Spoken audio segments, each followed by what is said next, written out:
د مینه ټي وي چینل درنو لیدونکو سلام ستړي مشئ وخت مو په خیر. د دې ساعت خبرونو ته ښه راغلاست.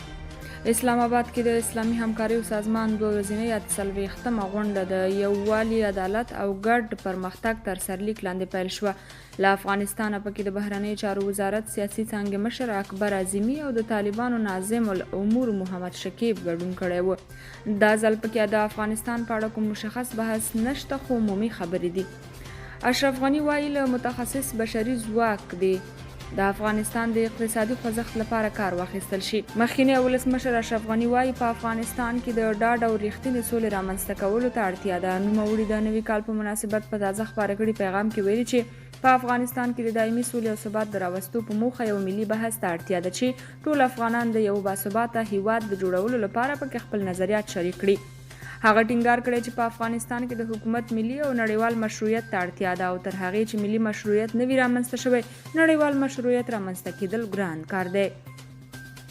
مخکینی ولسمشر محمد اشرف غني همداراز ټینګار کړی چې په افغانستان کې اقتصادي خوځښت ته اړتیا ده او په خبره یې دغه هیواد باید نور د بشردوستانه مرستو مستعمره نه وي، بلکې یو ډاډ دې رامنځته کړل شي چې د افغانستان خلک په کار بوخت شي، پانګونه وشي او افغانستان له اوسني ناوړه اقتصادي وضعیته وژغورل شي. د په خبره په افغانستان کې دمګړې د اقتصادي ودې لپاره امنیت رامنځته شوی دی، نو اوسنی حکومت ته پکار ده چې نوو فکرونو، متخصصینو او په کارپوه خلکو ته د فعالیت زمینه برابره کړي څو میلیونونه افغانان په کار بوخت شي.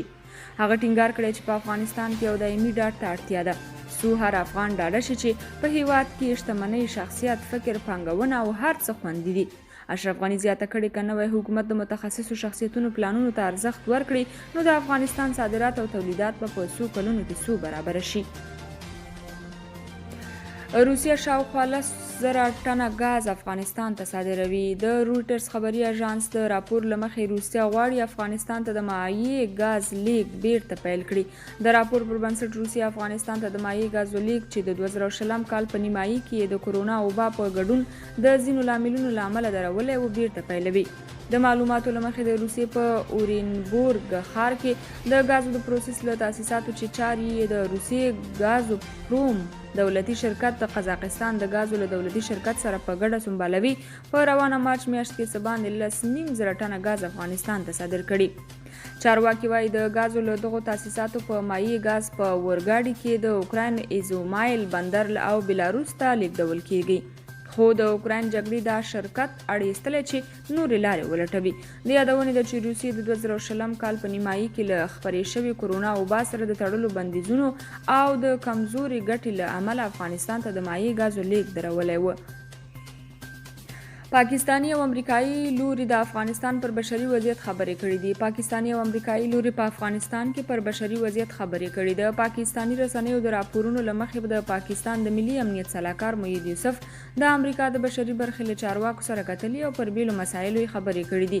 سرچینې کاږي چې تر ډیره په دې خبرو اترو کې د افغانستان پر بشري وضعیت بحثونه کړي دي. په دې لیدنه کې ټینګار شوی چې له افغانستان سره به بشردوستانه مرستې ادامه لري او لا ډیرو مرستو ته به زمینه برابریږي. په دې لیدنه کې د پاکستان او امریکا ترمنځ پر دوه اړخیزو اړیکو هم خبرې شوې دي. دا لیدنه داسې مهال ترسره کیږي چې په وروستیو کې د پاکستان او امریکا ترمنځ اړیکې خورا ترنګلې دي او دې چارې پاکستاني حکومت ورخطا کړی دی. جلال آباد کې ترافیکي پیښې د 8 کسانو ژوند اخیستی دی. په ننګرهار کې د یوې ترافیکي پیښې له امله 8 کسه وژل شوي دي. ځایي سرچینې وایي چې دغه پیښه تیر ماښام په جلال آباد ښار کې رامنځته شوې ده.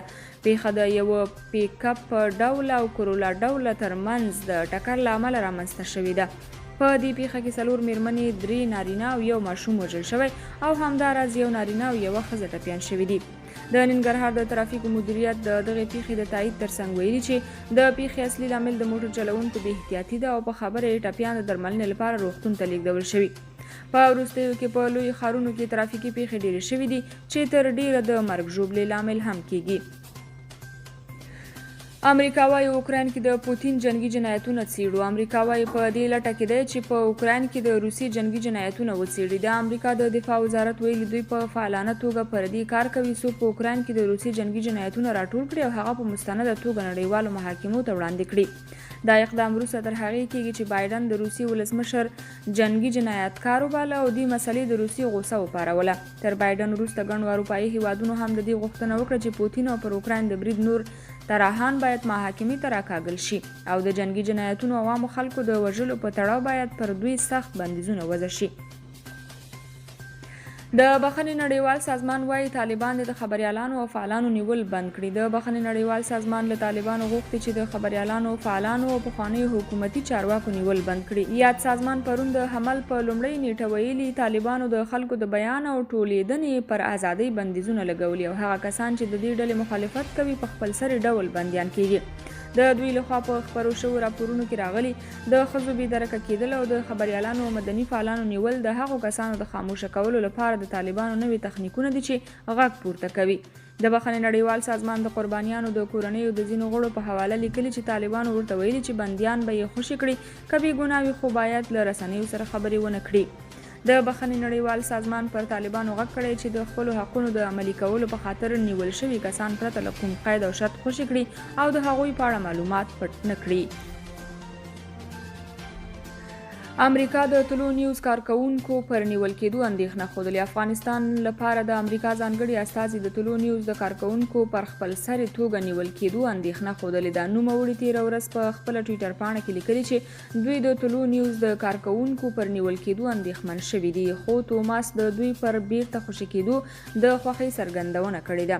نوموړي زیاته کړې د بیان ازادۍ نړیوال بشري حق دی او باید ورته درناوی وشي. د یادونې ده چې استخباراتو څو ورځې مخکې د طلوع نیوز مشر خپلواک صاحب له دوو نورو کارکونکو سره نیولي وو او تر یوې شپې پلټنو وروسته یې بیرته خوشي کړل.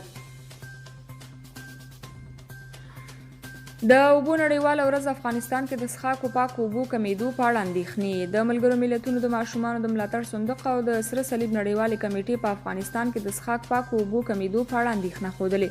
د سره صلیب نړیوالې کمیټې نن سه شنبه د مارچ 22 د وري 2 د اوبو نړیوالې ورځې په مناسبت ویلي چې د لسیزو جګړو له امله په افغانستان کې پاکو اوبو ته لاسرسی اغیزمن شوی دی او په دغه هیواد کې د اوبو زیرمو د دوامداره مدیریت مخه ډب کړې ده. د سره صلیب نړیوالې کمیټې د اوبو د سخت بحران مخنیوي لپاره د اقلیمي تغیراتو په ګوته کول مهم بللي چې په خبره یې په میلیونونو کسان به اغیزمن کړي. د مارچ په 22 پاکو اوبو ته د لاسرسي نړیواله ورځ ده. پر همدې مهال د ملګرو ملتونو د ماشومانو د ملاتړ صندوق یا یونیسف هم د یادې ورځې په مناسبت خپل ټویټر پاڼه لیکلي چې په افغانستان کې 93% ماشومان پاکو اوبو ته لاسرسی نه لري. یونیسف زیاته کړې چې د پاکو اوبو کمبود اوس مهال او په راتلونکي کې د یادو ماشومانو ژوند له خطر سره مخ کړی دی. د دې ساعت خبرونه تر همدې ځایه وو. تر بیا نورو خبرونو ښې چارې د الله په امان.